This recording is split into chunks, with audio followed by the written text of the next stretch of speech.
Skyrim was a big game, and when I say big, I don't necessarily just mean the size of the game itself, but I also mean the impact the game had. And there's a large number of reasons why this game still matters today, despite the fact that the genre has kind of left the game in the dust. It's a landmark title though, and you can still feel its imprint on most open world games today. Why is that? Hi folks, it's Falcon, and today on gameranx we ask the question, what made Skyrim a big deal? So before we get into the Skyrim specific stuff, I think it's important to note a couple of things that came before it, specifically Morrowind and Oblivion. Now, these games are landmark titles as well, but perhaps didn't have the same kind of impact Skyrim had, and I'm not saying that that makes them any less of a game. In fact, in some respects I'd consider both games to be, well, more in depth in at least some respects. The question we're intending to answer today definitely isn't, why was Skyrim better than Morrowind or Oblivion? Because I flat out don't necessarily agree with the premise. Now, that being said, Skyrim had probably a bigger cultural impact than either of those games. Launching in 2002, Morrowind had sold about 4 million copies by the time Oblivion released, and Oblivion went on to sell over 3.5 million by November 2011. However, Skyrim sold about 7 million copies of the game its first week. And while sales aren't really an indicator of the quality of a game, it is an indicator of how well the brand is received.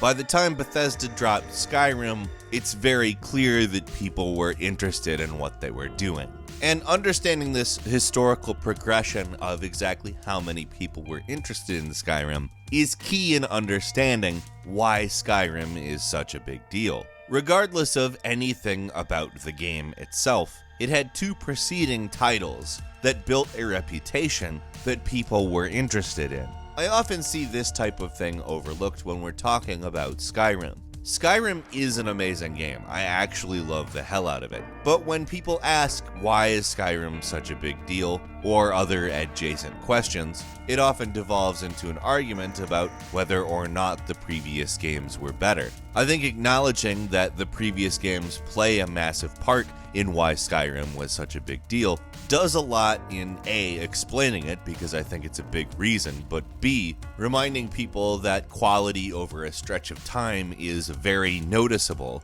And although there is something janky to every one of Bethesda's games, it's also undeniable that all three of those games are very interesting, very engrossing, and very enjoyable. To have done that 3 times in a row, more or less, is a big deal in of itself, and I think starting there is a good thing to do. Now, it's not just a successful brand that Skyrim benefits from in having these 2 games before it, it's also the benefit of understanding their own systems. By the time they made Skyrim, Bethesda was very well aware of how to make their game loop engrossing. There is something about the discoverability of everything in Skyrim that just makes it very, very interesting. You might be on the main quest and on your way to the area you need to go and notice something off or interesting and walk over to it, finding that it is in fact an entirely new storyline, a side quest self-contained within the world, showing you something completely new, giving you something that you'll definitely use, or just otherwise being cool in some way. This is so liable to happen. I believe that most people who have played Skyrim will hear this and think, yup, that's true. I've done that a lot. And I think that this aspect of it, this sprawling discovery of new things to do, things that have been rendered in loving detail with little expository moments of lore, elements of the game's personality inevitably coming out, I think that this is a very big reason why, despite being a flawed game, Skyrim is so engrossing. It's built to make you branch your activity on a near constant basis, without making you want to not do the things that you were doing. Eventually it just feels like this sprawling world that you, the Dragonborn, the Savior, can never run out of ways to save, or indeed just get into some sort of mischief. A lot of this is possible because the open world was perhaps one of the biggest to sustain the kind of detail that it had ever at that point. The world of Skyrim is gorgeous. It's diverse, we see a lot of different types of landscapes, But of course, most importantly, it's a Nordic-inspired world, so we got a lot of snow. Skyrim itself, the land, the place that the game takes place in, is a big reason why the game works so well, because although we might go back on it today and say, well, this isn't actually that detailed, it's important, again, to note how big of a jump Skyrim actually was at its time. I can remember being utterly mesmerized by just the water at the beginning of the game. I remember the first time putting the game into the Xbox and going, wow. And going back to it now, I'm not nearly as impressed, of course. The magic trick that is, of course, the ever-evolving digital worlds we occupy in video games have far surpassed Skyrim, but I can't remember a time before Skyrim being as impressed by the world itself as with Skyrim. That's not to say it's the most colorful or unique of even the 3 Elder Scrolls games I mentioned, but there was something realistic and grounding about it, which is good because it's a game about dragons, and hey, that's a big deal in of itself. I don't know why, but we don't get enough games about dragons. And Skyrim was like, yeah, dragons. You're the Dragonborn, which in all honesty is not the most unique story you've ever heard when put in context with a lot of other games that we've played by now. We've definitely played a lot of different variations of The Chosen One at this point through our lifetimes as gamers. But you not only fought dragons, but after Skyrim Dragonborn came out, you were using the sacred words of dragons to mount them and ride them and basically show up every peasant riding a horse. And here's the thing, though the story itself focuses on dragons mainly, the sheer number of things you can learn about the world by simply saying,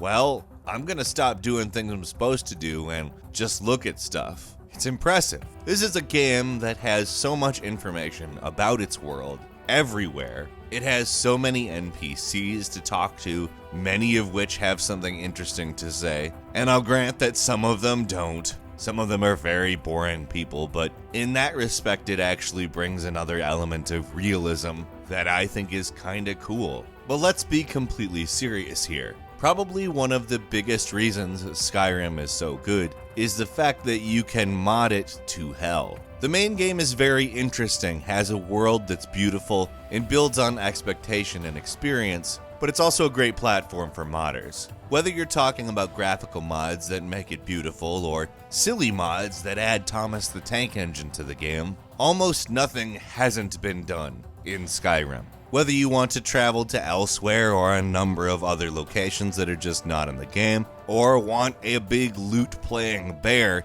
to, well, play a lute, it's all there. There is such a wide breadth of different modifications for this game because people who play this game and then go on to mod it tend to be very creative and fun people. Now, Skyrim is an incredibly sprawling, huge game.